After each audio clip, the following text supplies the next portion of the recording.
Ahora sí, gracias, Luza. La hora de ver. ¿Cómo nos relacionamos con las emociones? Entonces, primero, si tenemos rabia y nos da ganas de llorar, nos morimos de la ira más porque nos ven llorando. O sea, ¿está mal llorar? O si estamos tristes, no queremos que la persona que está al frente sepa que estoy triste, entonces empiezo a disimular porque es que no está bien estar triste. O si tengo mucha rabia, que no se den cuenta porque es que yo no tengo derecho a esta rabia porque ¿qué me decían a mí cuando estaba pequeño acerca de las emociones? Es decir, ¿qué te decían? Ponte a pensar, ¿qué te decía tu papá y tu mamá cuando llorabas? Ya, deja de chillar, vos sí sos chillona, vos sí sos chillón. No, venga, los niños no lloran. Las que lloran son las niñas. Y sabes, ¿tenés miedo? No, no seas gallina. Vos sí sos una gallina. O sea, ¿qué recuerdos nos trae a nosotros de cómo nos relacionamos con las emociones? Eso es súper importante identificarlo para darnos cuenta porque a veces sin querer le decimos a nuestros hijos las mismas frases. O sea, ya, deja de chillar, qué pereza uno llorando, ay, no es para tanto. Recuerden que cuando un niño llora o cuando un niño se enoja, es porque para ellos es algo súper importante. Para mí puede que se le haya roto un juguete y yo diga, qué bobada, pues eso no es tan importante. Pero para mi hijo, que era su juguete favorito, se le rompió el mundo. Entonces es ahí cuando nosotros tenemos que empezar a identificar qué están sintiendo y dejarles de decir que no sientan, porque esa es la primera forma en que nosotros castramos la inteligencia emocional. Porque llegamos a un punto, y a mí me ha pasado, no sé si a los que están acá, pueden escribir en el chat si les ha pasado o no les ha pasado, que uno ni sabe qué siente. Y uno dice, tengo como algo acá en el estómago o siento como una cosa en el pecho, pero ¿qué te pasa? No, no sé. ¿Estás triste? No sé, no sé, no sé. O sea, uno muchas veces no es capaz ni de identificar sus propias emociones. ¿Por qué? Porque toda la vida le han dicho que sentirlas no está bien.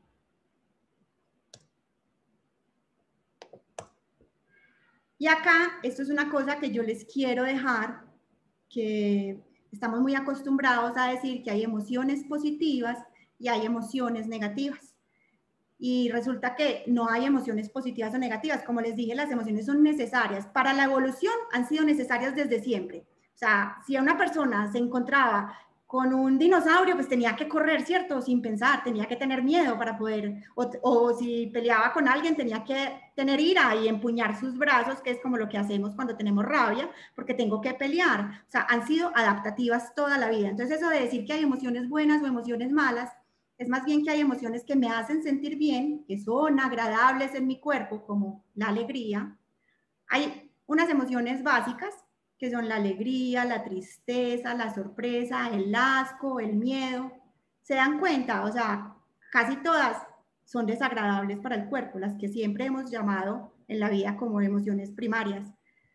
Entonces, tenemos que quitarnos eso de la cabeza, es que no puedo sentir miedo, no, es que no puedo sentirme triste, no, es que yo sí puedo sentir miedo, yo sí puedo sentirme triste, pero ¿qué voy a hacer al respecto? O sea, ¿cómo las voy a gestionar? Cuando yo ya me doy cuenta de eso como adulto, que ni siquiera nosotros como adultos lo hacemos, ya sí le puedo pedir al chiquitico que empiece a hacerlo. No lo va a hacer perfecto, es que el cerebro del niño y el de nosotros es muy diferente y ellos todavía no tienen la capacidad de hacerlo. Pero ¿cómo le vamos a pedir nosotros a alguien que haga lo que nosotros no somos capaces de hacer? Entonces, como les digo, nos vamos con que no hay emociones positivas, no hay emociones negativas, hay emociones agradables y hay emociones desagradables. ¿Listo? Ahora sí, me gustaría pues que escribieran en el chat, esta es una pregunta para ustedes. Si a ustedes dicen es que mi hijo es súper inteligente o es que el niño de Luza es súper inteligente, ¿a qué se refieren con que es inteligente? Si me pueden regalar respuestas en el chat, sin pena, sin miedo. ¿Qué piensan ustedes cuando dicen que alguien es inteligente? O si yo les pregunto, califiquen su inteligencia de 1 a 10, ¿ustedes cómo calificarían y qué estarían evaluando ahí? De a una. ¿Cierto? De a una, de a una. Saber resolver situaciones nuevas. Es que Caro está en el cuento. Usualmente uno piensa en las habilidades académicas. Sí, Patricia. Está usual. A que, dame un segundo que por acá me habían escrito. a que está avanzando muy rápido en aprendizaje, ¿cierto? Pensamos en aprendizaje, en habilidades académicas, a que aprende muy fácil, que tiene mucho conocimiento sobre algo. Y por acá ya me dicen que existen varios tipos de inteligencia. Denme un segundo, yo miro quién tiene el micrófono abierto. ¿Quién? Natacha, pero ya. Ya lo silenciaron, listo. Que realiza actividades muy ágiles, a lo académico, ¿cierto? O sea, generalmente relacionamos, pero por acá hay unas que están en el cuento, o sea, ya saben que hay muchas inteligencias, pero normalmente cuando uno le dice a un niño que es muy inteligente, no lo está diciendo porque ay, manejó súper bien sus emociones, o porque ay, baila súper bien. O sea, normalmente cuando hablamos de inteligencias, nos referimos al coeficiente intelectual, y por acá nos hablan de Howard Gardner, que fue el primero que empezó a hablarnos de las inteligencias múltiples. Dijo, no, vengan, o sea, está bien que el coeficiente intelectual es un tipo de inteligencia, pero resulta que hay otro montón de gente que tiene otros tipos de inteligencias. Entonces, él cuenta una historia que había una niña que en la clase, o sea, no daba pie con bola, no le iba bien en las notas, siempre estaba inquieta, se movía, y hasta que la mandaron desde la psicóloga porque dijeron, esta niña tiene un retraso, o sea, la tenemos que mandar para una escuela especial. Y después, cuando lo llevaron desde el psicólogo hizo clic y se dio cuenta y le dijo a la mamá, no, ven, quedémonos tú y yo acá adentro y vamos a dejar a la niña, espéranos tú un momento acá afuera, y dejan a la niña afuera, y él intencionalmente pone música. Y la niña empieza a bailar con un ritmo que no se la creían. O sea, la mamá decía, wow, una niña como de 8 años. Y después se dieron cuenta que su inteligencia era la kinestésica, o sea, la de movimiento. Y esta señora fue la que hizo eso, Cats y un montón de cosas en Nueva York. O sea, fue una dura en su tipo de inteligencia. ¿Qué tenemos que encontrar? ¿Cuál es el tipo de inteligencia que tienen nuestros hijos en el que son mejores? Todos tenemos un poquito de cada inteligencia, pero todos somos inteligentes de manera diferente. Es decir, yo tengo un porcentaje de esta, otro de esta, otro de esta, y la combinación me hace inteligente, pero diferente a la inteligencia de cada uno de los que está acá.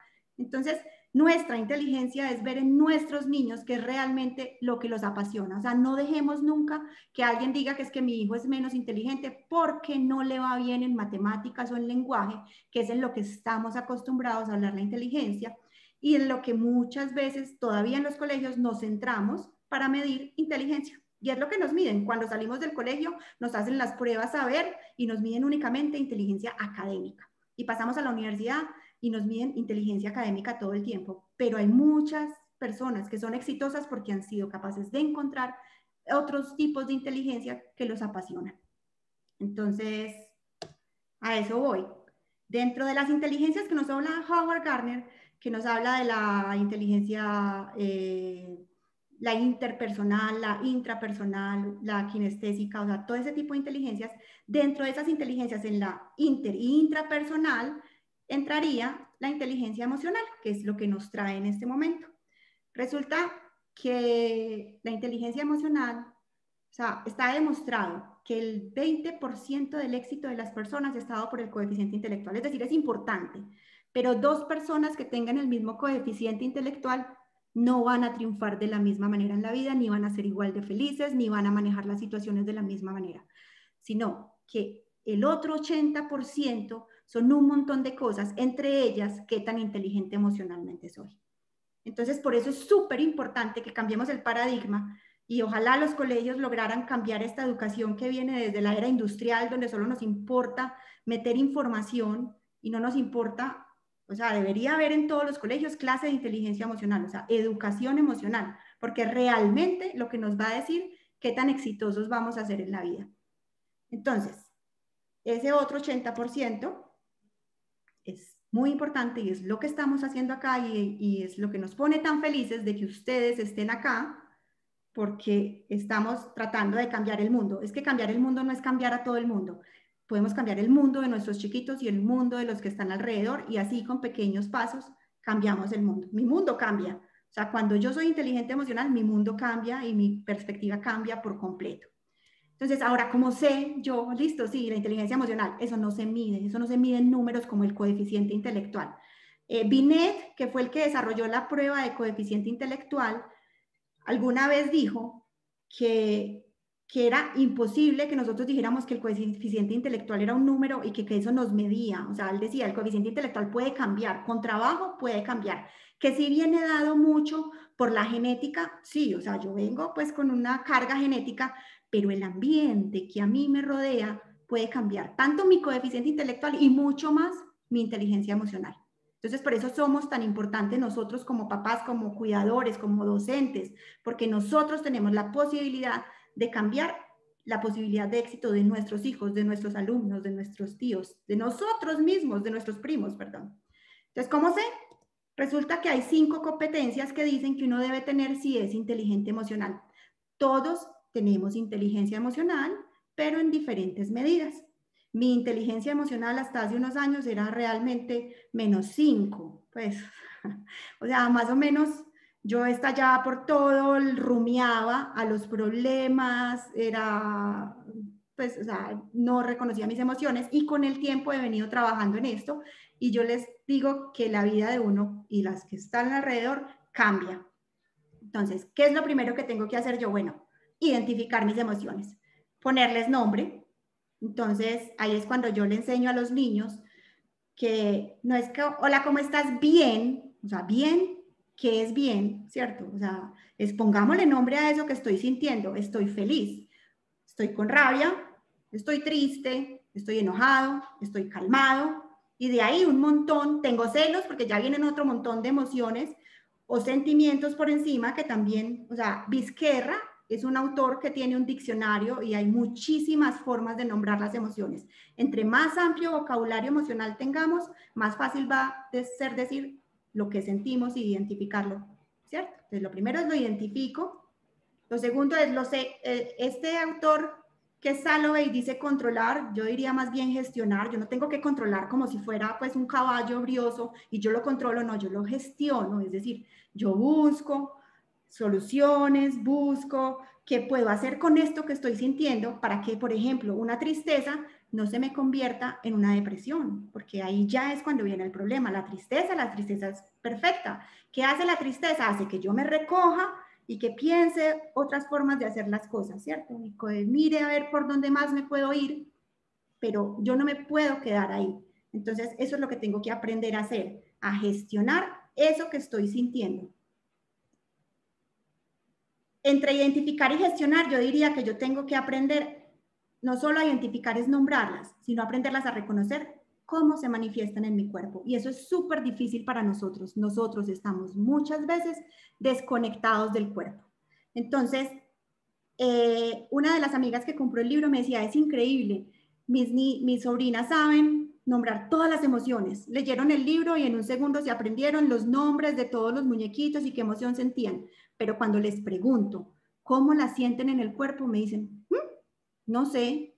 Ven, pero cuando tienes miedo, ¿qué sientes en el cuerpo? No sé. Entonces, eso es algo que tenemos que empezar nosotros como adultos a identificarlo y ayudarles a los niños cuando, por ejemplo, tienen miedo, hacerlos conscientes. Amor, ¿y qué estás sintiendo en el cuerpo? ¿Cómo sientes tu corazoncito? ¿Sientes algo en el estómago? Ay, ¿y cómo sientes? ¿Sientes como debilidad? Entonces, empezarles a enseñar a identificarlas en su cuerpo para que nos conectemos más con lo que somos. Otra competencia súper importante es la automotivación, es decir, estamos muy acostumbrados a que nosotros motivamos mucho a nuestros niños y nos motivaron mucho cuando estábamos chiquitos, fuentes externas, entonces estamos acostumbrados a que a veces importa más que el otro me motive a yo motivarme yo mismo. Entonces estamos esperando siempre que el otro me diga, qué bien, lo hiciste muy bien. Eso es muy chévere, o sea, es súper chévere que no le digan, qué bien, lo hiciste muy bien. Pero si solo estamos esperando eso, el día que no nos digan que lo hicimos muy bien, podemos entrar en una depresión. No, lo que yo hago no vale nada, nadie me dijo que lo hice muy bien. ¿Por qué? Porque no nos estamos automotivando. Entonces, dentro de las competencias de la inteligencia emocional es que aprendamos a automotivarnos. ¿Cómo lo hacemos con nuestros niños? Yo se los he dicho, pues cada que me escuchan, yo les digo, vengan, si el niño hace un dibujo, no le digas de primerazo, es el dibujo más hermoso que he visto en mi vida. O si corre muy rápido, no le digas, eres el próximo Usain Bolt. Pues, o sea, cuando lleguen al colegio y se den cuenta que los otros niños dicen que ese dibujo está muy feo o que los otros niños corren mucho más rápido que ellos, entonces se van a frustrar, porque es que nosotros somos los que estamos dándole unas motivaciones externas y que a veces por hacerlos sentir bien está súper importante la autoestima, pero que tenemos que ser muchas veces realistas. Entonces, ¿cómo te parece que te quedó tu dibujo? Antes de que yo le diga, o sea, yo al final le digo que me pareció muy lindo, yo no le voy a decir que está horrible, pero primero que ellos aprendan a autoevaluarse y a automotivarse. Mi amor, ¿qué fue lo que más te gustó de tu dibujo? Entonces que ellos digan, me gustó mucho el pelo, pero ¿sabes qué, mamá? Los ojos me parece que no. Y yo, bueno, ¿qué vas a hacer la próxima para que te quede mejor? ¿Qué fue lo que más difícil te pareció? Entonces vamos a enseñarles a ellos a que no siempre tiene que ser externa la motivación, sino que va a ser una motivación interna o intrínseca. Otra cosa muy importante es el reconocimiento de las emociones ajenas. Entonces, esto no se lo podemos pedir a un niño de 2 años. Pues un niño de 2 años no tiene desarrollada esa capacidad porque es que recuerden que el cerebro se va desarrollando por partes. Entonces, esa capacidad de yo reconocer las emociones ajenas y no solamente de reconocerlas, sino también hablamos de la empatía, de yo ponerme en los zapatos del otro, pues de yo saber qué está sintiendo el otro, eso se va dando más o menos a partir de los 4 o 5 años, que empieza a trabajar algo que se llama la teoría de la mente. Entonces es, yo te veo a ti y sé qué estás sintiendo, qué puedes estar pensando. Por ejemplo, esta teoría de la mente es algo que le falla en algunos casos a los niños que están dentro del espectro autista. Entonces ellos muchas veces no se dan cuenta cómo se siente el otro. Y es por eso que a veces son tan literales y dicen las cosas como estás feo, que cuando uno está chiquito lo dice, ¿cierto? Pero uno va aprendiendo con el tiempo que eso afecta al otro, entonces no lo dice o lo dice disimuladamente. Entonces, esto es súper importante también. Y el control de las relaciones. Vamos a ver que la inteligencia emocional es súper importante porque nos ayuda a tener mejores relaciones con las demás personas. Y a medida que yo tengo mejores relaciones con las demás personas, pues tengo más éxito en la vida, ¿cierto? Entonces, ¿cuál es la buena noticia? Y es que la educación emocional no se da únicamente en la infancia. La educación emocional la podemos dar hasta que nos morimos. O sea, es un camino que es continuo, que es permanente y lo que busca es bienestar. O sea, que yo esté bien, no que esté feliz, que es muy diferente. Yo no voy a estar feliz todo el tiempo, ya les dije, las emociones son necesarias, pero que yo tenga bienestar emocional y eso es lo que buscamos con la educación emocional. ¿Cierto? O sea, que yo a pesar de todas las emociones que sufra en un día, en una semana, en un mes, la mayor parte del tiempo tenga bienestar emocional. Eso es lo que buscamos. Y como les digo, hasta que estamos viejitos. Pero cuando estamos jóvenes, entre los 1 y los 7 años, que es, entre los 0 y los 7 años, que es la primera infancia, es cuando más conexiones neuronales tenemos, o sea, cuando más hacemos. Entonces es el momento en que más fácil van a aprender. Y es el momento en que más se las restringimos y que les decimos, no puedes sentir. Entonces, acá es cuando yo los invito a cambiar el chip. O sea, desde muy pequeños, desde que lo estamos cargando porque llora, porque tiene hambre, desde que lo arrunchamos, desde que tiene miedo, y yo le digo, mi amor, estoy acá, yo le estoy enseñando que está en un lugar seguro y que puede siempre manifestar sus emociones. ¿Listo?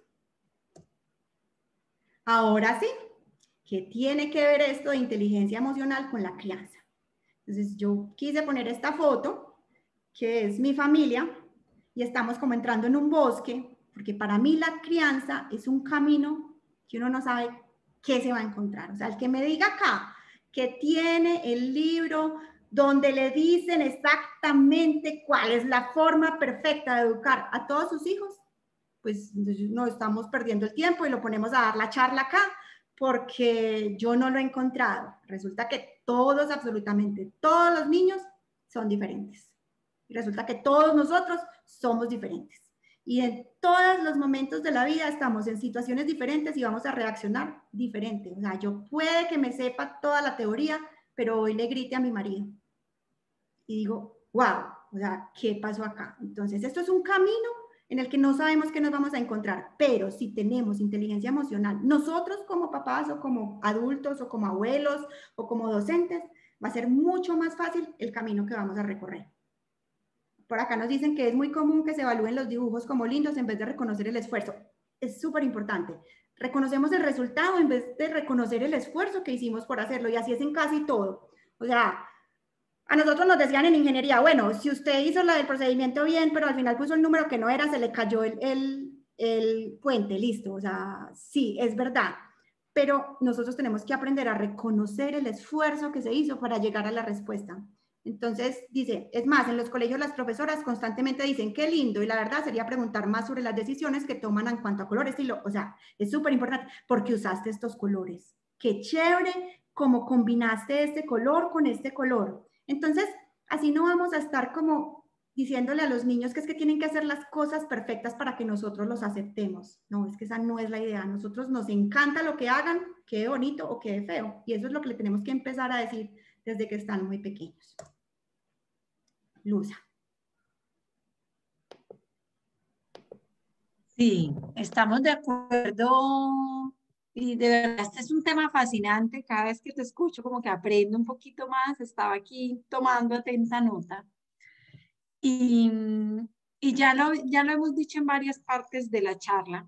Realmente la crianza es una experiencia con alta carga emocional precisamente porque entramos en este bosque sin saber lo que nos vamos a encontrar en el camino y porque ese bosque está lleno de baches, de retos, de lugares por donde yo camino y nunca nadie en mi familia había transitado por ese lugar. Entonces, de nuestra experiencia de acompañar familias, sabemos que hay dos temas que les preocupan a los padres de forma muy particular. Y es bien curioso que estos dos temas, de los cuales vamos a hablar a continuación, estén tan relacionados con nuestras emociones y la gestión que hacemos de ellas y con las emociones de nuestros hijos y la comprensión y el acompañamiento que hacemos de ellas. Entonces, el primer gran tema, a ver, Luz, pero ya me adelanté y les dije que tenían en común estos dos temas, y es que obviamente están relacionados con las emociones, y los dos temas son el que preguntan el 95% de los padres que consultan a un profesional de la educación, de la crianza o a un psicólogo, y es el tema de las pataletas, que Sí, yo lo les iba vamos a a decir, tratar a profundidad.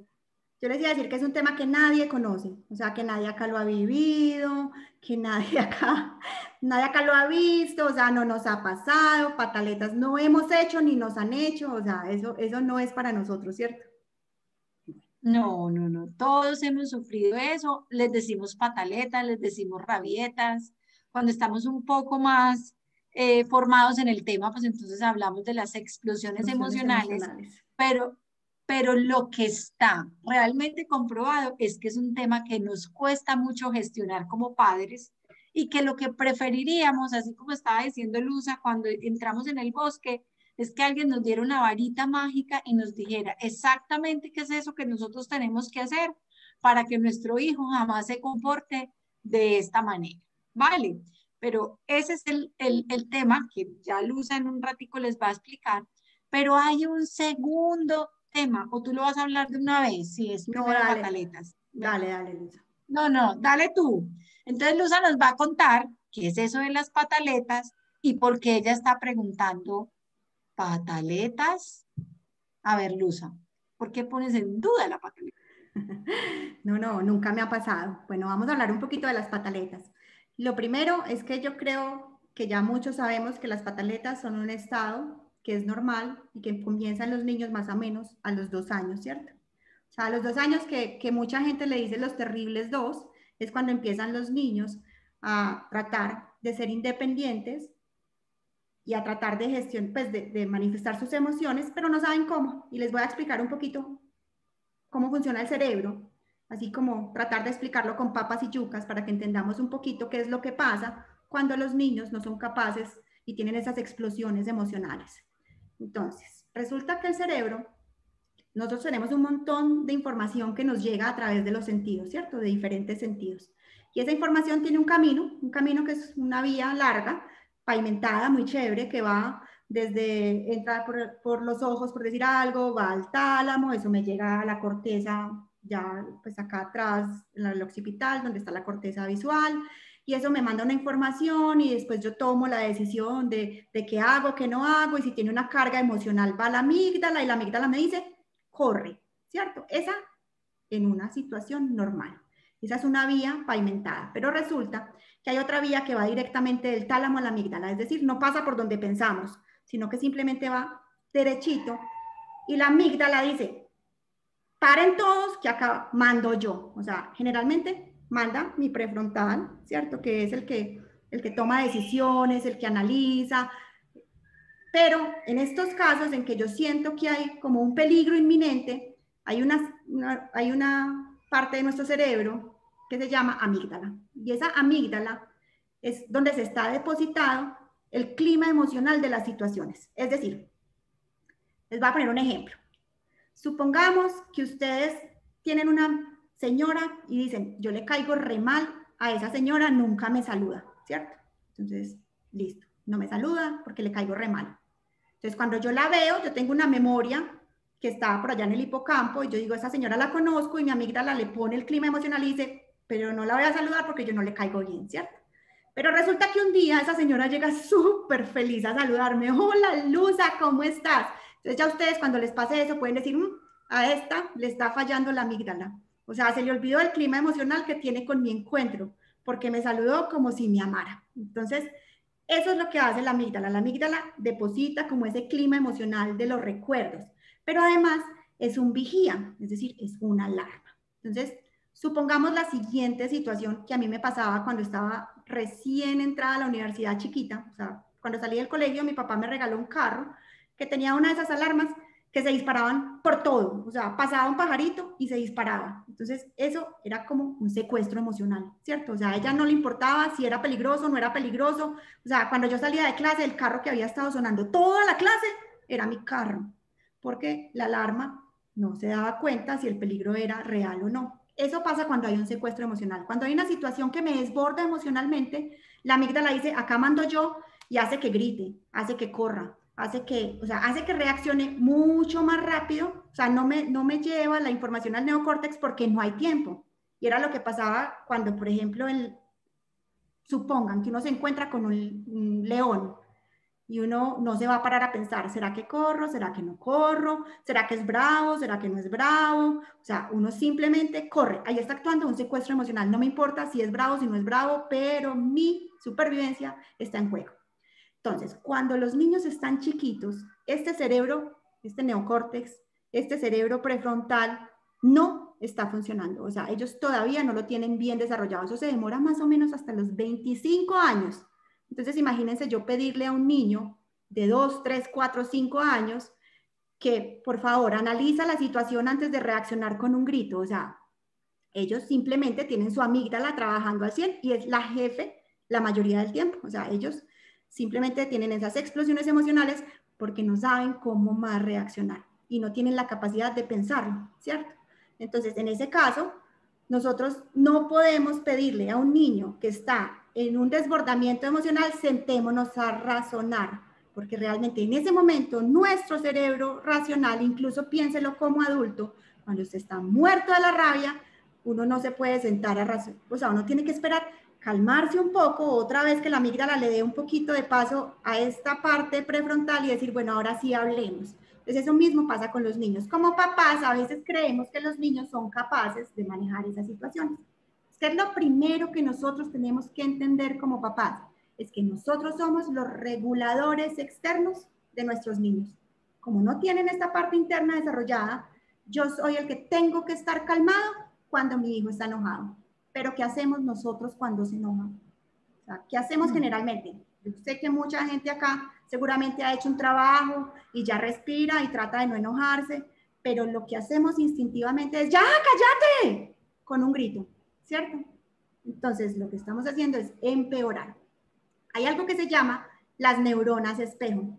Es decir, cuando mi hijo tiene rabia o cuando alguien que está al frente mío tiene rabia y yo estoy al frente, a mí también me da rabia. Y eso se da por las neuronas espejo. Y eso es lo que tenemos que aprender nosotros a manejar como papás. Entonces, ¿qué hacemos nosotros como papás en una pataleta? ¿Qué deberíamos hacer? ¿Dejar el niño solo e irnos? No es una buena idea. Y eso es lo que nos habían enseñado hasta hace muy poquito. ¿Sabes qué?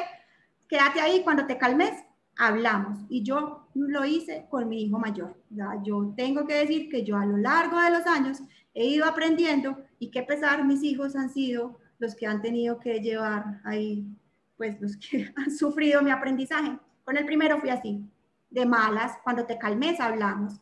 ¿Qué siente un niño de 3 años? Que su mamá, que es su figura de apego, la que debería estar ahí para decirle, ven, tú no entiendes qué te está pasando, pero lo vamos a tratar de entender juntos. O sea, yo soy el adulto, pero su mamá lo dejó abandonado. O sea, ¿qué puede sentir un niño que no tiene en quién soportarse? Que sentir rabia no está bien y que me van a abandonar en el momento que la sienta. Es que empiezan a ser los niños, a medida que van creciendo y que vamos creciendo, empezamos a tragarnos todas las emociones y a tratar de no sentirlas y no las gestionamos, y por eso nos vamos llenando, llenando, llenando hasta que el vaso se llena y explotamos. Entonces es súper importante desde pequeño. ¿Estás bravo? Le pregunto. ¿Qué estoy haciendo ahí? Estoy identificando la emoción. ¿Está bien sentirse bravo? Se la estoy validando. Y después, ¿qué vamos a hacer para que ya no estés bravo? Me voy a quedar acá. Cuando estés listo, no me voy a ir. Cuando estés listo, ¿quieres que te abrace? ¡No! No te voy a abrazar, mi amor. ¿Quieres jugar con tu juguete favorito? ¡No! No quieres jugar. Pero yo todo el tiempo tengo que estar con una voz calmada, siempre a la altura del niño, o sea, no desde arriba, con esa figura de autoridad, sino siempre a la altura del niño, y siempre no es fácil.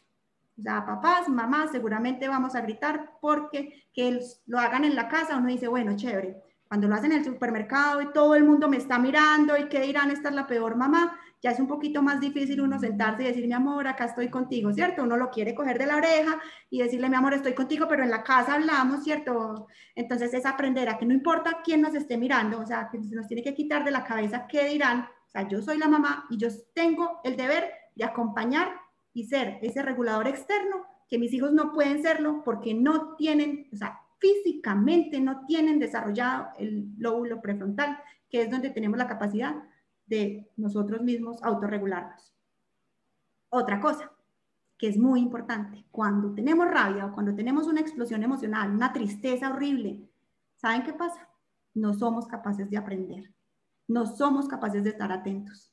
Entonces, los niños cuando están con estas cargas emocionales en el colegio, cuando se sienten que no los escuchan, cuando les hacen bullying y no son capaces de gestionarlo, cuando todas estas cosas les empieza a ir mal en el colegio porque es que no tenemos buena memoria de trabajo si no estamos tranquilos. Entonces hay que aprender a gestionar todas estas emociones para que los niños también aprendan.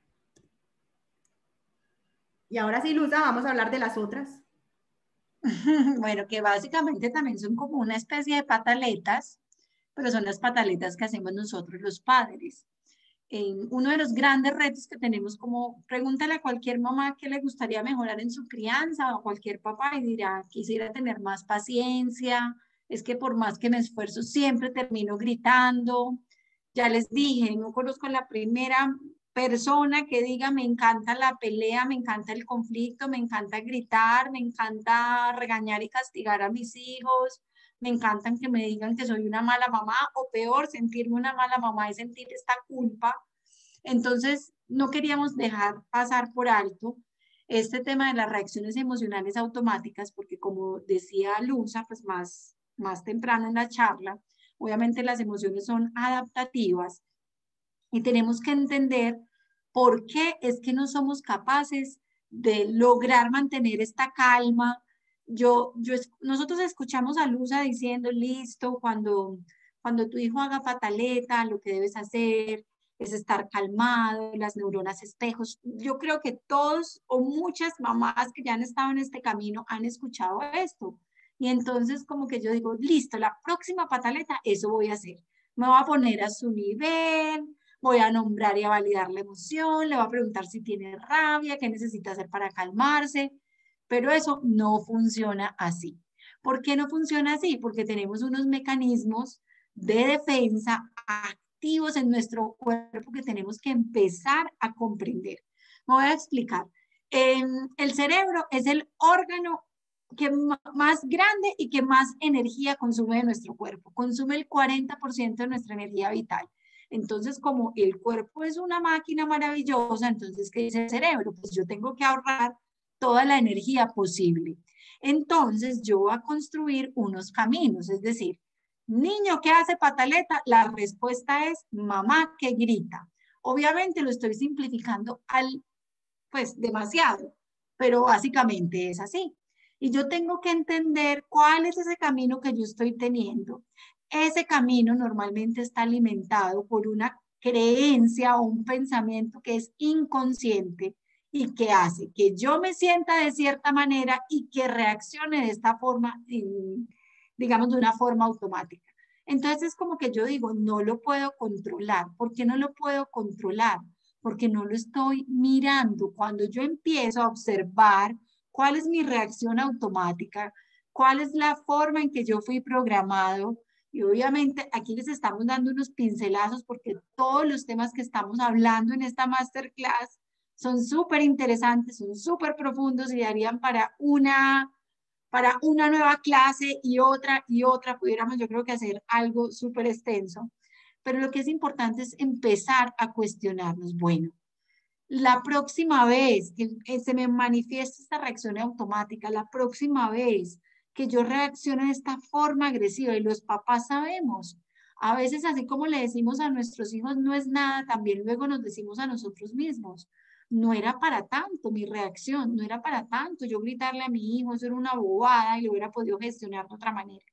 Pero si yo no empiezo a observar cuáles son mis programas, no voy a ser capaz de desmontarlos. Y a mí me encanta pues una frase de Joe Dispenza, que es uno de estos él es médico, quiropráctico y estudia mucho todo el tema de la mente.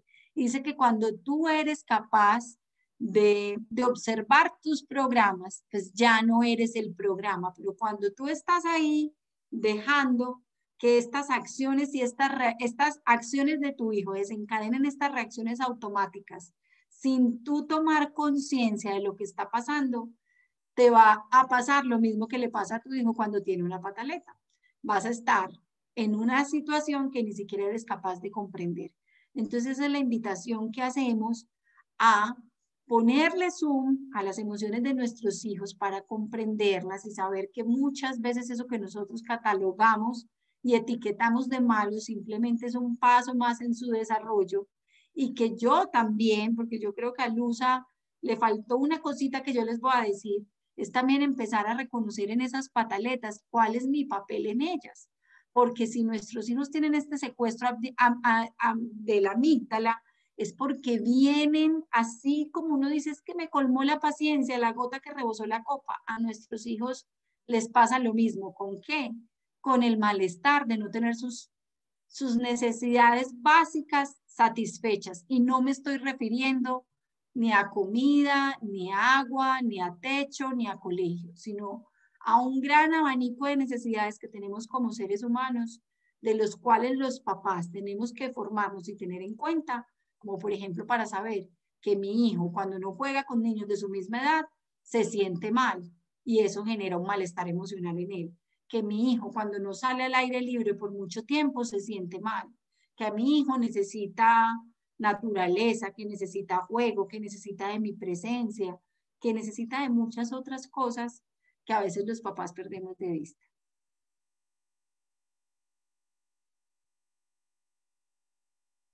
Y yo creo que entonces empieza como el tema, Luz, hagamos este tema juntas, te invito, porque entonces uno dice, sí, eso está sonando muy bonito, ya sé que yo no soy controlar mis emociones porque termino siempre siendo la mamá gritona, regañona y castigadora, o no sé cómo decirle a eso, pues, o verdugo que prometí no ser. Entonces, ¿yo cómo hago realmente para aprender esto y podérselo enseñar a mis hijos? Sí, bueno, como lo Y hemos no hay dicho, otra respuesta que educarnos nosotros mismos en este tema, que empezar a mirarnos, que empezar a observarnos. Y por eso la crianza consciente es un aliado maravilloso para nuestra educación emocional, porque es un tipo de crianza que no solamente está mirando qué le pasa a los niños y qué puedo hacer para modificar su comportamiento, sino cuál es la experiencia que yo estoy teniendo como padre y por qué estoy teniendo esta experiencia y cómo la puedo empezar a comprender para transformarla. no, y es muy importante entender que los niños aprenden más que todo por observación. No todo, no porque le digamos, es que tú tienes que estar calmado, es que tú tienes que aprender a no estar triste, no. O sea, si ellos ven que nosotros los problemas los manejamos con un grito, por más que le digamos que no se grita, ellos están interiorizando que es que mi mamá grita cuando está brava. La Entonces, reacción automática futura de nuestro hijo va a ser gritar, esa va a ser. porque no dijimos ese pedacito, las reacciones emocionales automáticas y esos caminitos se abren en la infancia, que fue lo que Luza nos dijo de la importancia de los 0 a los 7 años. Sí, entonces es súper importante el aprendizaje por observación o aprendizaje vicario. O sea, si yo quiero que mi hijo sepa manejar sus emociones, yo tengo que empezar a gestionar las mías. Y funciona, yo se los digo por experiencia, porque es que yo con mi hijo mayor fui terrible, pero ahora con la chiquita y con el menor menos, y con la chiquita, o sea, es increíble cómo esta chiquita de 2 años y Tocar tener medio, otro. cómo esta chiquita de 2 años y medio es capaz, ella identifica las emociones, los juegos de ella, o sea, tiene 2 años y medio, los juegos de ella con sus muñecos son, ¿estás triste? ¿Por qué estás triste? ¿Quieres un abrazo? No, pero mira, estos también son tus amigos y le trae los otros amiguitos. Entonces yo digo, wow, o sea, se hace la diferencia cuando estamos con el ejemplo enseñándoles. O sea, ayer Gaby, o sea, mis hijos realmente, yo tengo que decirlo, mis hijos no han sido pataletudos. Realmente no me han tocado hijos que se tiren al piso, ni en la calle, ni nada. Pero ayer Gabriela nos hizo una llorada, más o menos de media hora, por primera vez. O sea, yo creo que este tema, yo no sé, dicen por ahí que la lengua es, hace poquito Luza me preguntaba qué tal los terribles dos de Gaby, le dije, no, ¿cuáles terribles dos? A mí nunca me ha tocado eso. Ese mismo día me hizo una pataleta que a ella le Delante de tocó. mí. Sí, claro, o sea, a ella le tocó. Y yo dije, wow, o sea, ¿por qué hablé? Y ayer empezó a llorar porque el papá no entendía cómo quería que la cargara. Al principio el papá se desesperó y Luza, dale tú, pero cuando como que me vio dijo, tranquila Gaby, ¿quieres esto? Tranquila Gaby, acá estoy. Y se sentó en el piso con ella, o sea, lo más divino, o sea, toda la teoría que ya me ha escuchado, pero él se sentó todo el rato en el piso mientras ella lloraba y le decía una que otra vez, ven, ¿quieres tal cosa? No, listo, bueno, tranquila, acá estoy contigo, es normal que estés triste, no te entiendo lo que me quieres decir. Entonces es súper chévere porque eso se va instaurando en la familia cuando los demás ven que funciona, entonces también empiezan como a contagiarse de eso y los niños también, o sea, y la paz en el hogar no quiere decir que no va a haber problemas, o sea, siempre va a haber problemas, pero ellos aprenden, o sea, es increíble cómo van aprendiendo y todo es con el ejemplo. Si yo me le enojo o el papá se le enoja porque está llorando, la cosa se va a empeorar y va a durar mucho más. Entonces, sí se puede y sí funciona. Esto es lo que ya habíamos dicho, que hay que acompañarlos, que hay que validar sus emociones, que no hay que decirles no llores, no tengas rabia, no. Es normal No que tenga pasa rabia, no nada, pasa no llores nada. que te ves fea. Cuando Ese no se pasa nada, caen, no pasa nos nada, encanta. por Dios, pero se cayó, se aporrió. Entonces, cuando ellos se caen, es mi amor, ¿estás bien? Sí, te asustaste, tranquila, acá estoy, ¿qué te pasó? O sea, no es no pasa nada, cambiémonos ese no pasa nada que lo usábamos pensando que eso iba a minorar las cosas o el cuento de no lo mires para que no llore. Que el muchachito dio 3 vueltas canelas, cayó de cabeza, las patas para arriba, no lo mires para que no llore. O sea, eso era fijo, no. O sea, ven, amor, ¿qué te pasó? Para que ellos sientan que yo estoy ahí siempre, para reconocer, para validar y para acompañar. Listo. Totalmente de acuerdo. Sí, era ese el mensaje, que realmente tú puedes decir muchas cosas, las palabras mueven, pero el ejemplo arrastra. Y no hay otra forma de enseñar esto. Yo sé que no es la respuesta que a veces como padres quisiéramos, nos gustaría más la varita mágica, cero pataletas, cero gritos, mañana mis hijos con 100% de inteligencia emocional, pero no es así y yo creo que tenemos que empezar a entender que todo esto se convierte en un proceso y que nos tenemos que empezar a enamorar de este proceso. Ahorita hablaba Patricia en el chat del tema del esfuerzo y creo que nos pasa lo mismo cuando empezamos a entender y empezamos a desear hacer las cosas, educar a nuestros hijos desde otro lugar. Bueno, ¿y qué buscamos pues al final con todo esto? Como les decíamos, El éxito no es solamente coeficiente intelectual, está dado también por muchos factores y el más poderoso es la inteligencia emocional. Entonces buscamos que nuestros hijos tengan éxito, no que sean felices, no esa frase cliché que traemos desde siempre de, yo para mi hijo lo único que quiero es que sea feliz pero que haga lo que yo quiero, que sea feliz pero Feliz bajo mis términos, además. sí, porque Porque cuando queremos yo que digo sea que de yo cierta quiero que mi hijo manera. sea feliz, es bajo mi definición de felicidad. O Total. sea, yo escuché en estos días una definición de felicidad que me pareció hermosa y no sé si la has escuchado, que decían, muchas veces relacionamos la felicidad con la alegría, Alegría. pero la felicidad real es vivir a plenitud todas mis emociones, pues entendiendo que no hay emociones buenas y malas. Estoy triste, me permito sentir tristeza. Estoy agobiada, me permito sentírmela. Estoy culpable, pues entonces gestiono este sentimiento para tomar responsabilidad. Cuando yo soy una persona que realmente abraza todas sus emociones y entiende que hacen parte de su realidad, me convierto en una persona mucho más tranquila y que disfruta mucho más de la vida, que creo que es a lo que nosotros le llamamos felicidad erróneamente. Así es. Bueno, ¿qué más buscamos? Salud. Está demostrado. Y ese cuento de que, ay, es que yo voy donde el doctor, qué pereza, siempre me dice que lo que tengo es estrés. Créanme que mucho de lo que nos pasa son esas emociones que tenemos reprimidas en el cuerpo, que no dejamos fluir y que las dejamos ahí. Ese estrés nos genera una sustancia en el cuerpo que se llama cortisol. El estrés es necesario, muchas veces es adaptativo, pero cuando nos quedamos en ese estrés, o sea, generalmente es un pico y vuelve y baja, pero cuando nos quedamos todo el tiempo en ese estrés, entonces ese cortisol empieza a hacer que nuestro sistema inmune se inhiba, es decir, baja nuestras defensas. Y eso está demostrado, o sea, está demostrado que las personas que tienen estrés, entonces, muchas veces dicen, ay, no, tengo 40 años y se me olvida todo, ya tengo Alzheimer. No, es que el estrés no me deja aprender. Es que el estrés no me deja recordar las cosas. Es que el estrés hace que mi cuerpo somatice todo ese montón de cosas que estoy sintiendo y yo me enferme. Entonces, créanme que si ustedes tienen una enfermedad y el médico les dice que es estrés, puede que el 90% de las probabilidades es que el estrés esté actuando en tu cuerpo. Entonces, ¿qué tan estresado estás? No, yo soy súper tranquilo, pero no, es que imagínate que no he entregado esta cosa y mis hijos están que me enloquecen, pero no, yo lo manejo súper bien. Y uno ve que realmente dice para afuera, porque es que nos han enseñado que tenemos que estar tranquilos y ser perfectos. Tenemos que aprender a vivir con la imperfección.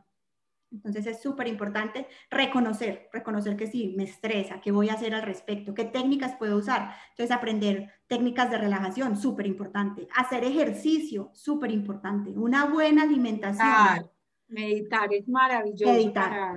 Y meditar para no la tiene que ser, yo se mente. los digo, es que no es una religión, no es que yo soy católico y no puedo meditar, es que meditar puede ser sentarme a rezar el rosario, pero entregarme a él, o sea, no estar pensando en que estoy rezando el rosario, pero estoy pensando en todos los problemas que tengo, no, yo medito haciendo un mantra, o sea, rezando varias veces, y eso es meditación, o sea, es que meditación no es solamente sentarme a hacer om o la conciencia plena, o sea, el mindfulness que está tan de moda, es súper importante, un ratico al día, 10 minutos al día, siéntate y concéntrate en tu respiración, que como entre, si se demora 5 segundos entrando, se demore 5 saliendo, y tú vas sintiendo cómo entra el aire, si entra frío, si sale caliente, cómo se infla tu estómago, cómo estás sentado, qué molestia sientes, porque a veces estamos tan afanados que no nos damos cuenta ni dónde nos duele. Y después nos tocan y uno, ay, yo tenía un dolor ahí. Entonces es darnos cuenta aquí y ahora que estamos sintiendo. Y es súper importante y sirve muchísimo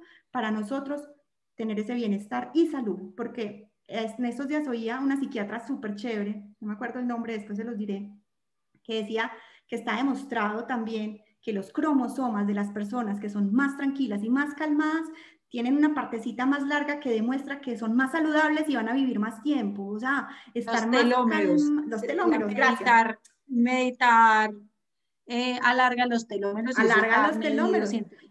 Y es medida de, y no solo meditar, hacer ejercicio, estar tranquilo, o sea, gestionar nuestras emociones, alarga los telómeros. Entonces, Vivir bueno y ser feliz abrazando todas estas emociones. entonces Como nos está tenemos, enseñando Luz, a que ya nos va a enseñar cómo el libro nos puede ayudar hasta a nuestra propia educación emocional, porque eso es lo que más me parece lindo de tu libro. Y sí, yo creo, y esta pues, la inteligencia emocional es la llave que nos abre las puertas a todo eso, a la felicidad, al éxito, a la salud, al bienestar. Entonces no ahorremos esfuerzos en aprender nosotros de esto, en aprender a mirarnos y en enseñarle a nuestros hijos. Todos ustedes están aquí porque adquirieron el libro de Luza y úsenlo realmente como la poderosa herramienta que es. Ella ya nos va a contar más porque ese sí ya Por acá nos ahora están es el... preguntando qué diferencia hay entre consecuencia y castigo. Por ejemplo, si el niño agrede a alguien o a los padres, ¿qué consecuencia debe ponérsele? Excelente todo lo que nos han enseñado. Bueno, yo hace rato, como les he dicho, yo ya creo que yo he aprendido más por mi experiencia de 18 años como mamá que el tiempo en psicología y los cursos que he hecho, que no son poquitos. Pero yo con mi primer hijo usé el castigo, o sea, la frase que más se escuchaba en mi casa era, Camilo, 1, 2, y él sabía que si llegaba a 3, se acababa el mundo en esa casa. Entonces, eso es un castigo no tiene nada que ver con lo que el hijo hizo. Entonces, el niño no estudió, no prende la televisión. El niño le gritó a su hermanito 1 mes sin play. O sea, ¿qué tiene que ver gritarle al hermanito con el play? O sea, no son cosas que estén relacionadas. Cuando nosotros, como en esta sociedad, que estamos tan acostumbrados al castigo y la recompensa, estamos haciendo algo para que nos den una recompensa o para que no nos castiguen. Y eso lo vemos ahora con el coronavirus. La gente se pone el tapabocas no por su propia salud, o sea, no porque esté convencido que eso le sirva, sino para que no lo multen en la calle. O sea, estamos acostumbrados a que hacemos las cosas no por convicción propia, sino porque no recibamos un castigo o porque recibamos una consecuencia, una recompensa. Eso funciona, el castigo y la recompensa funciona. Yo puedo conseguir que el niño haga lo que yo quiero, pero no porque el niño esté convencido de que le conviene. Y eso no es lo que nosotros queremos. Y funciona a corto plazo. Yo quiero hacer ahí una claridad a Nicolás. Y yo pues que he trabajado con tantas familias, hay que ser muy cuidadosos, porque ahora con estos nuevos paradigmas de crianza, pues entonces ya la gente dice, no, yo no castigo a mi hijo, le pongo consecuencias, pero la consecuencia si le pega al hermano es que no tiene play por 1 mes. Y no podemos castigarlos, o sea, no podemos creer que la consecuencia es un nombre bonito que le damos a un castigo. El tema con los castigos es que realmente no enseñan nada, porque no son hechos relacionados. ¿Cuál es la consecuencia de si tu hijo agrede a alguien? La consecuencia es que esa persona va a estar enojada con él. La consecuencia es que si agrede al hermanito, pues no vas a poder jugar con él por un tiempo, porque no se están respetando. Eso es una consecuencia real. Ojalá los papás fuéramos capaces de usar más las consecuencias que se llaman naturales. Es decir, si mi hijo no almuerza, yo no lo castigo, dejo que no almuerzo, pero también puedo decir, ok, entonces esperamos hasta la próxima comida, o si tienes hambre, aquí te voy a dejar tu plato y vienes y comes lo que necesites. Porque eso es una consecuencia, porque yo no almorcé y me dio hambre. Le dio Eso es hambre, una claro. consecuencia natural. Yo le quité el juguete a mi hermanita, ella lloró y ya no quiso jugar conmigo. Yo no le hice caso a mi mamá y no me puse el buzo cuando estaba haciendo frío o la chaqueta y me resfrié.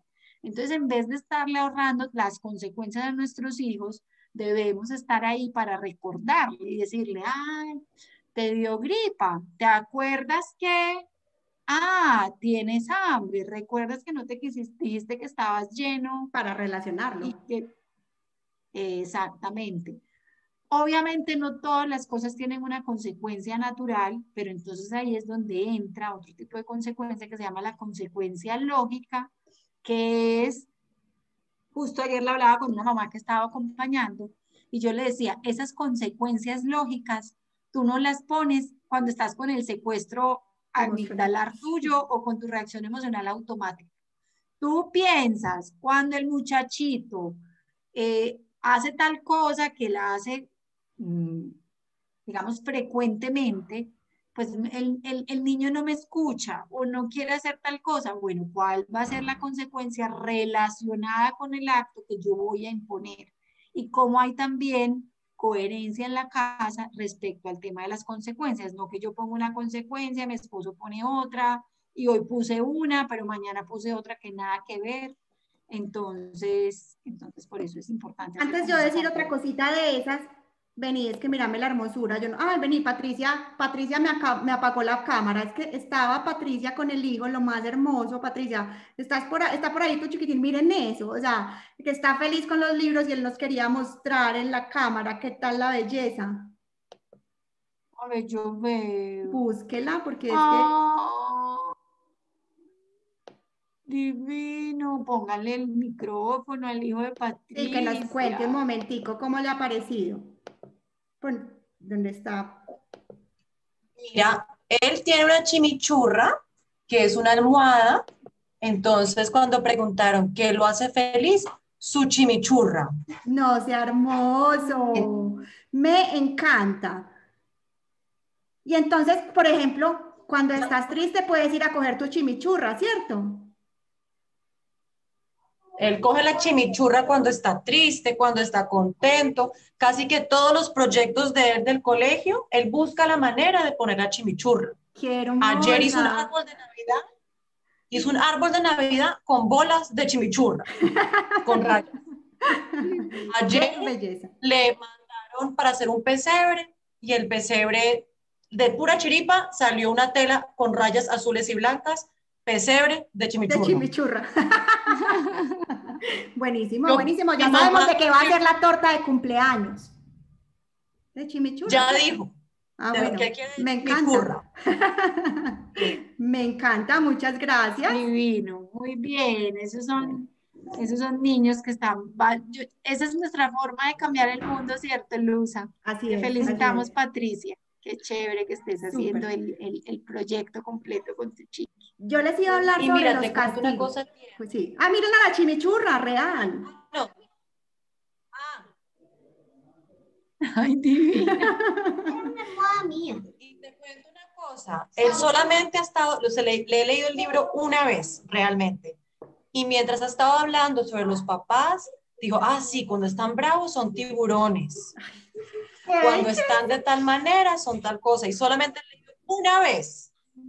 Me encanta, me Sí, encanta. divino, No, esas son las divino. Es historias que el libro que lo hacen a realmente es uno seguir una adelante. herramienta muy poderosa. Muchas gracias. Yo les iba a contar, ahora sí hablando de los castigos y las consecuencias, que nos preguntaban pues cuál era la diferencia.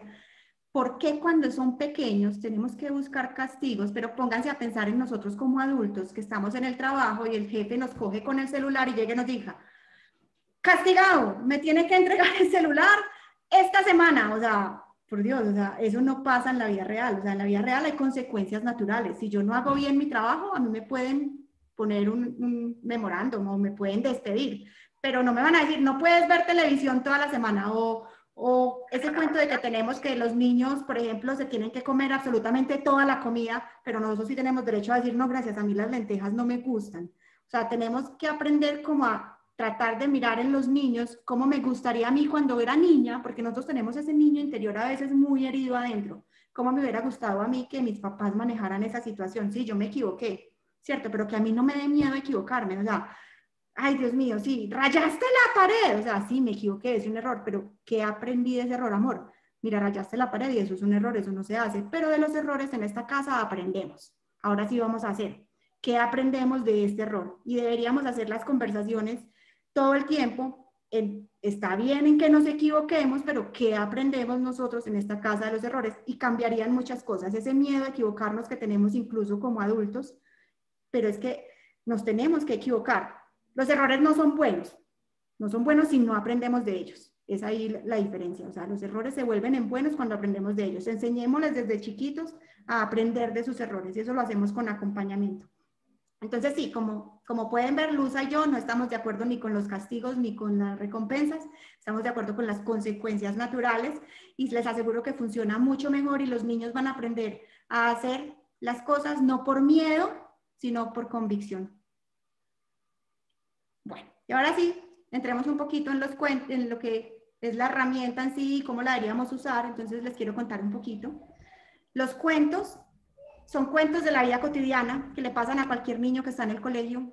Cualquier niño, los amigos no juegan con ellos. O sea, no hay nada más frustrante para un niño a que el amiguito le diga que no quiere jugar con él, o que le diga a la amiguita que es que hoy amaneciste fea, o que lo molesten porque tiene miedo. Entonces estas historias que son como cosas de la vida real, lo que hacen es que a través del cuento enseñan inteligencia emocional. Entonces está demostrado, incluso estoy haciendo un curso en España que se llama Educación Emocional a través de los cuentos. Resulta que los cuentos para los niños pequeños generan significado y los niños empiezan a identificarse con esos personajes y empiezan a ver que los personajes, es decir, empiezan a darse cuenta que en la vida real no todo es perfecto, que me pueden pasar situaciones que no son las que quisiera, pero que yo, dependiendo de cómo las enfrente, entonces voy a salir exitoso. Entonces, muchas veces no es tanto lo que nos pasa, es qué pensamos de lo que nos pasa. Entonces, cuando les contamos cuentos a los niños, ellos empiezan a crear significados. Por eso, este kit tenía que traer cuentos y trae cuentos con situaciones que son muy normales para los niños. O sea, no es tampoco el pirata que se fue, no, o sea, son situaciones que le pueden pasar a cada uno de los niños que tenemos, que sientan miedo a la oscuridad, o que sientan miedo a las arañas, o que estén felices. Entonces, de pronto a veces cuando están eufóricos, porque sienten una felicidad muy grande, por eso ella grita, baila, salta, y nosotros decimos, ya quédate quieto. O sea, no, es buscar herramientas como, ven, mientras tanto, ¿por qué no te pones a organizar tu pieza para que tus amigos encuentren lo que quieres compartir? Entonces, que ellos digan, ah, bueno, yo voy a guardar esto que no lo quiero compartir. Entonces eso los va como aterrizando un poquito hasta que llegan los amigos. Entonces nos muestran un montón de herramientas y se han dado cuenta que al final dice como, ¿tú qué sientes cuando estás feliz? Porque es súper importante que nosotros les enseñemos a través del cuento, o sea, cuando lo estamos leyendo, cuando yo leo un cuento es muy distinto si yo lo leo con una sola, estoy muy feliz porque mis amigos vendrán a jugar hoy conmigo. O sea, esa no es la idea. Cuando yo le leo un cuento a un niño, yo tengo que apasionarme por el cuento para que el niño se meta en la situación. Entonces, estoy muy feliz porque mis amigos vendrán a jugar hoy conmigo. Entonces yo empiezo a ponerle yo río, salto, grito, ¿cierto? Entonces empiezo a cambiar los tonos de la voz para que el niño se emocione. Y al final, si es un niño muy chiquito, yo voy a tener que modelarle más que a un niño más grande. Entonces yo le digo, bueno, ¿tú cómo te sientes cuando juegas con tus amigos? Y el chiquitico, no sé, pues seguramente. El grande me va a decir, uy, a mí me encanta, me parece súper chévere, me siento feliz. Pero no sé, imagínate que cuando yo juego con mis amigos, yo me siento súper feliz. Me dan ganas de saltar. Entonces yo le digo a Gaby y me dice, sí, saltar. Entonces ellos van identificando que uno siente felicidad y que hay ciertas cosas que siente en su cuerpo. Imagínate que el corazón me empieza así, súper rápido. Entonces ellos empiezan ya a conectar más con la emoción y el cuerpo. Entonces todo eso es lo que busca, que les enseñemos a identificar, a validarles. Sabes que es que tiene miedo y es súper normal. A mí también a veces me da miedo. ¿A ti te da miedo algo? Sí, mamá, es que a mí me da miedo los perros. Bueno, sí, es normal porque a veces ladran muy duro, ¿cierto? Pero imagínate que no todos los perros muerden, entonces tranquila, siempre hay que preguntar, o sea, empezarles nosotros como a modelar todo eso y darle herramientas para gestionarlo. ¿Yo qué puedo hacer? Por ejemplo, con mi chiquita cuando está brava, me funciona mucho. Ustedes han visto que los kits les llegaron con las burbujitas, sobre todo los que están por fuera de Manizales, con las burbujitas empacadas las carticas para que no se les estriparan. Y ella todos los días va y me pide un pedacito de burbujita. Y cuando está como brava, que ella hace su cara de enojada súper bien, yo le digo, ¿quieres para calmarte un poquito de burbujitas? Sí. Y le cambia. Entonces yo tengo que encontrar a mi hijo que lo calma y es buscando, porque no todos los niños son iguales. A unos les funcionará el rincón de la calma, que es decirle, amor, acá tienes tu rincón de la calma con tus juguetes favoritos, cuando estés bravo, ven para acá y juega con ellos un ratico. A otros les funcionarán las peloticas, a otros les funcionará darse un baño, a otros les funcionará la música. O sea, tenemos que empezar nosotros a ayudarles, porque nosotros somos esa parte externa que le ayuda a ellos a ver cuáles son las herramientas que más les van a funcionar. Luego viene el libro de actividades, que también los chiquitos necesitan mucho acompañamiento, pero créanme que cuando lo estamos modelando, ellos van aprendiendo. Entonces, Gaby, por ejemplo, yo la pongo a hacer el de cuál está feliz porque va a bailar, cuál está triste, y ella me identifica cuáles son. Yo le pongo, por ejemplo, a decir, bueno, ¿a ti qué te hace feliz? Entonces le doy opciones y ella me va diciendo la playa, entonces yo puedo pegar una fotico de una playa y decir, mira, acá vamos a pegar lo que nos hace felices. Con los más grandes es más fácil porque ellos ya dibujan, ellos ya mismos van y buscan, entonces es mucho más fácil hacer pues como estas actividades. Siempre, como pueden haber visto, las actividades tienen unos objetivos y tienen como una historietica de qué es lo que está pasando y cómo lo vamos a hacer y qué tienen que hacer ellos. ¿Cuál es la idea? Y el principal, o sea, para mí lo más importante de este libro es el autoconocimiento, porque cuando yo me conozco, ya es mucho más fácil identificar qué me pasa, qué siento, cómo lo puedo manejar, qué me sirve y qué no me sirve. Entonces, todo esto, incluso para nosotros como grandes, que a veces no sabemos, funcionaría. O sea, yo pensar de realmente a mí, por ejemplo, a mí que me relaja cuando estoy como cansada o brava, darme una ducha. Antes me la podía dar sola y hacer mindfulness, ahora mi hija siempre quiere que me baño, ella también entra a bañarse conmigo, pero igual me relaja el hecho de que me caiga la... Entonces, a mí me relaja eso, a otros los relaja caminar, a otros los relaja escuchar música. Entonces, encontremos qué son esas cosas que nos gustan, porque hablar con personas. Las redes de apoyo son súper importantes. Entonces, papás, no se queden solamente enfrascados en la crianza. No está mal dedicarse un tiempo para ustedes, no está mal hablar con sus amigos, con sus amigas, no está mal salir a tomarse un café así sea solos, no está mal darse un rato, un día, 2 días, abuelos, cuídenme los niños, tíos, cuídenme los niños, yo necesito, o sea, necesitamos como personas estar bien y a veces estamos tan cargados que por más que queramos controlar esas emociones,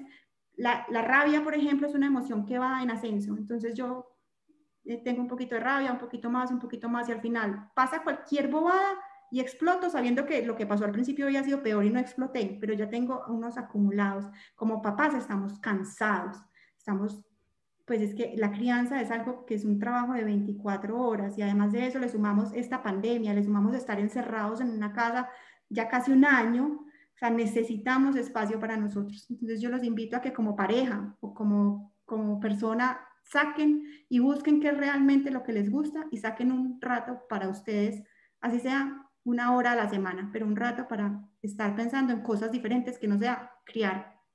Eso no es egoísmo, o puede ser egoísmo, pero es que uno tiene que ser un poquito egoísta a veces, porque primero nosotros, ese cuento de que primero mis hijos, segundo mis hijos, tercero mis hijos, muy bonito, pero primero deberíamos ser nosotros, segundo nosotros, y cuando nosotros estamos bien, los hijos van a estar mejor. Y por último están las cartas que, como también les he dicho, son para todos. Yo no sé si han tenido pues como la oportunidad de leerlas, pero son mensajes que a veces nos llegan que uno dice, ah, ve, lo saqué para Gaby, pero a mí me llegó este mensaje hoy. Entonces es como empezar también a usarlas como en familia, y de pronto sentarnos con ellos y decir, bueno, cada uno saquemos una carta y pensemos qué nos hace pensar.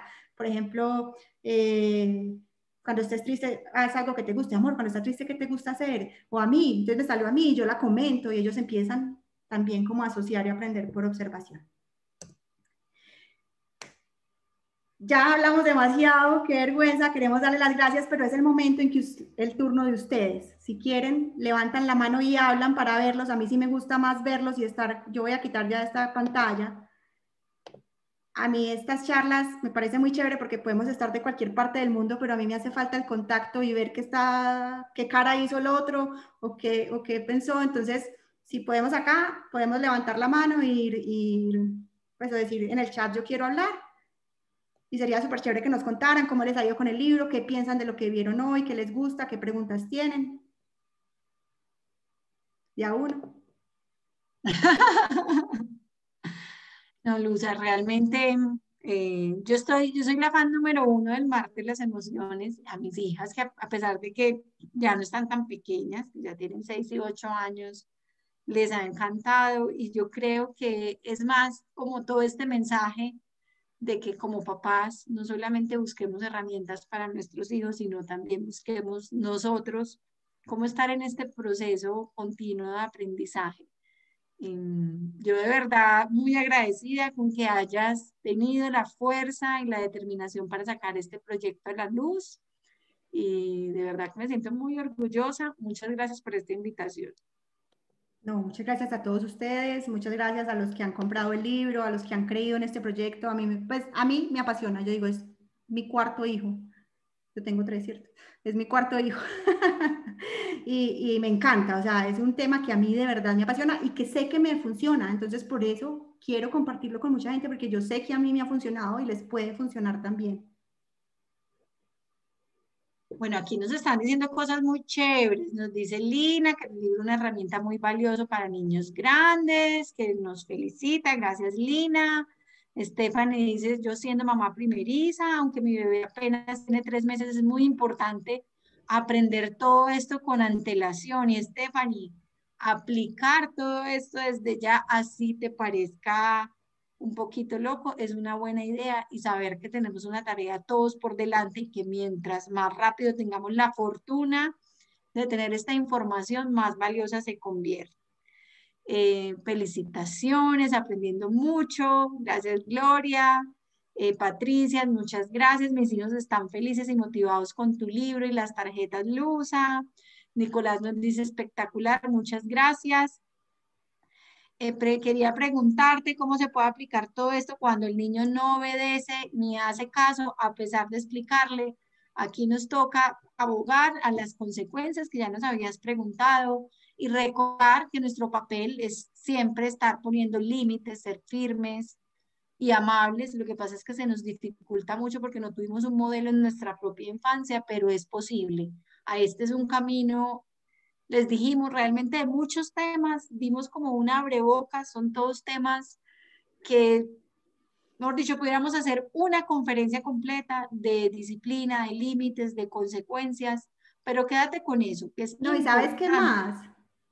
Que lo que dices de los límites es muy importante, pero a veces como papás estamos acostumbrados a poner extremadamente cantidad exagerada de límites y no nos preguntamos si realmente son necesarios. Entonces los niños tienen un montón de límites y de cosas que no entienden, porque todavía no entienden por qué ni para qué, y no saben realmente como cuáles son los importantes, cuáles no. Entonces lo primero que yo les aconsejo como papás es, pongámonos de acuerdo papá y mamá, cuáles son los límites. Los límites generalmente tienen que ver con la seguridad del niño. Entonces límites es, no te subes a esta silla cerca de la ventana, y eso no tiene, o sea, no tiene negociación. Los límites no son negociables y se tienen que cumplir. Entonces, si en algún momento yo tengo que agarrar a mi hijo porque va a pasar la calle y hay carros, yo no me voy a poner a dialogar con él. Ay, mi amor, recuerda que es que los carros son peligrosos. Yo lo agarro. O sea, en ese momento los límites se tienen que cumplir sí o sí. Hay otra cosa que son las normas de convivencia. Yo les aconsejo que para que los niños cumplan normas de convivencia, ellos participen en la realización de esas normas. La construcción. En la construcción de las normas. Entonces, tú me dices, es que no obedece, es que los niños no deberíamos buscar que obedezcan. O sea, nosotros queremos que tengan un comportamiento, pero primero miremos si a veces es nuestro ego el que hace que queramos que sean así. Es que yo necesito que sea el mejor porque es que tiene que ser el mejor de la clase. Y entonces no me obedece y no estudia y no estudia y no estudia. Bueno, miremos si realmente eso es súper necesario o es que es nuestro ego el que está hablando. Entonces, ¿cuáles de esas normas son necesarias? Cuando tú pones a los niños a trabajar en las normas y dices, bueno, amor, es que en esta casa el computador se va a usar. Comida, la hora del A la hora sueño, de la son comida, a normas la de hora del sueño. convivencia. Es súper importante tener rutinas. Las rutinas son claves, no horarios, porque es que el horario nos estresa. Es que ya son las 7 y no se ha dormido. No, rutinas, que es que el niño primero come, después puede conversar un ratico y después se duerme. O sea, que haya unas rutinas donde el niño se acostumbre a que hay como ciertas cosas que se pueden romper de vez en cuando, pero que existan las rutinas. Y lo otro que te digo es, en serio, o sea, entre menos normas, mejor, pero normas que ojalá, o sea, sí sean de verdad necesarias y que los niños digan, bueno, vamos a negociar cuántas horas nos vamos a estar en el televisor y lo vamos a negociar juntos. Yo digo que 2, ellos van a decir 20, ¿cierto? Pero entonces es llegar a un acuerdo donde ellos sientan que fueran partícipes. Cuando ellos sienten que son partícipes, seguramente van a cumplir más. Entonces yo te invitaría primero a eso. Y lo otro es tener paciencia, eso no va a ser de un día para otro. O sea, yo no voy a aprender a ser inteligente emocional, ni a obedecer, ni a hacer las cosas como son de un día para otro. Esto es un camino paulatino. no te preocupes, si tu hijo hoy se tiró al piso a hacer pataleta, créeme que a los 15 años van a seguir haciendo pataletas, pero diferentes, seguramente no se va a tirar al piso. Estas etapas pasan, estas etapas de desobediencia, donde ellos tienen la necesidad de demostrar que son una personita aparte de mamá y papá, o sea, que ellos también Me pueden, autoafirmo. se Cuando no autoafirman, obedezco claro, me estoy autoafirmando y a veces también es importante. complementando, a veces cuando no nos obedecen es porque pedimos cosas que ellos no están en capacidad de cumplir. Por eso es tan importante entender el mundo de nuestros hijos. Tú no le puedes pedir a un niño de 4 años que esté feliz recogiendo los juguetes O que o que se quede comparta, el quieto en una cuento del silla compartir, o sea, horas, no es posible. el cuento de todos tus juguetes los tienes que compartir, o sea, no, o sea, si no lo quiere compartir es su juguete, o sea, es como si a ti te dijeran en la calle que tienes que compartir tu celular y tienes que compartir tu celular porque es que eso es ser buena persona. Por Dios, es mi celular o es mi carro, si yo no lo quiero compartir, no lo comparto. Enseñarle que es muy chévere, que a ti te gusta que te presten las cosas. Bueno, busca qué le puedes prestar, listo, no le vas a prestar ese, pero mira qué de tus cosas que te gustan le puedes prestar y empezar a negociar con ellos, porque es que les pedimos un montón de cosas que nosotros como adultos no hacemos. Entonces yo pienso que es más ponernos cómo me gustaría a mí que si yo estoy chiquita y es mi papá el que está ahí, cómo me gustaría que lo manejara. Y eso nos puede dar muchas luces. Bueno, ya aquí nos está diciendo Luzme que felicitaciones, me encantó, mi hijo está feliz con el libro. Daniela nos dice, mi hijo tiene 9 meses, por ahora uso los cuentos, le encantan los dibujos, desde ya trato de enseñarle la inteligencia emocional.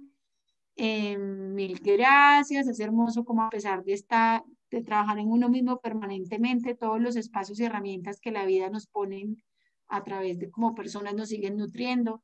Créeme, Juanita, nosotros también todavía estamos aprendiendo. Aprendemos Yo les dije en todos los algún días. momento, esto es un proceso. No busquen ser una persona con el 100% de inteligencia emocional, ni ser el papá que nunca se equivoca y nunca grita, porque se van a frustrar. Yo le digo a las mamás que se forman conmigo, tranquila, o sea, es que tienes que prepararte qué vas a hacer con el error porque te vas a equivocar. Y a pesar de que tengas toda esta información, te van a pasar un montón de cosas y es como vas a asumir como todo esto, como el proceso hermoso que realmente es. No, y saben que es reconocer que nos equivocamos. Es súper importante. Cuando yo le reconozco a mi hijo ese cuento de es que yo soy el papá, antes los papás no podían decir, perdón, me equivoqué y te grité. O sea, no, los papás nos daban el chancletazo y nunca escuchamos un perdón, qué pena, te dejé la nalga roja. O sea, no. Pero nosotros ahora en este momento, ya que somos más conscientes y que tenemos que enseñarles que es que nos equivocamos, pero ¿qué aprendimos del error? Entonces, perdóname, amor, yo hoy me equivoqué contigo, pero sabes que aprendí que antes de yo gritar, puedo respirar y pensar, bueno, ¿qué más puedo hacer diferente para yo no hacer que la otra persona se sienta mal con mi reacción? Cualquier cosa, o sea, pero yo enseñarles que de mis errores aprendo. Entonces, y que me equivoco, o sea, para que ellos sientan que se pueden equivocar, que en esta vida nos equivocamos todos. Bueno, Luza, Bueno, un espacio muchas gracias. maravilloso, qué rico. Muchas gracias a todos los que se conectaron por abrirnos las puertas de su casa en pleno diciembre, Ay, sí. un jueves a las 7:30 de la noche. Eso Nos faltó la demuestra lo que natilla, el buñuelo. sí, Sí. nos mandan el pedacito. Luza, felicitaciones de nuevo, ese mar de las emociones. Muchas Esto, gracias a ti y aquí siempre. tendrás mi compañía Tan linda. para ayudarte a navegar en este mar cuando lo necesites. Muchas gracias. También pueden contar con nosotras. A Luza la encuentran con Alma de Mamá y a mí en Conectando con tu Alma. Entonces ahí estamos para lo que necesiten. Y seguiremos caminando, sí, como dice María P. Seguiremos navegando en este maravilloso mar. Muchas gracias. Lo importante es tener herramientas para no naufragar Así y es. sacarle el mayor provecho, que venga una ola y uno diga, wow, ahí viene mi nueva ola, pero O yo si ya sé tragamos cómo agua, seguir para adelante. me revolcó la ola, pero vuelvo y lo intento y eso es lo importante. Bueno, chicos, un abrazo para todos. Feliz noche. Muchas gracias. Las cuentas se llaman Conectando con tu Venga, alma y con alma de arroba, mamá. Listo, ya la vamos a poner. dando con tu alma y arroba con alma, ¿no? Por allá los esperamos, por aquí vimos muchos amigos, muchos seguidores y mucha familia también. Gracias a todos por acompañarnos. Chao, Muchas Luisa. gracias, chao.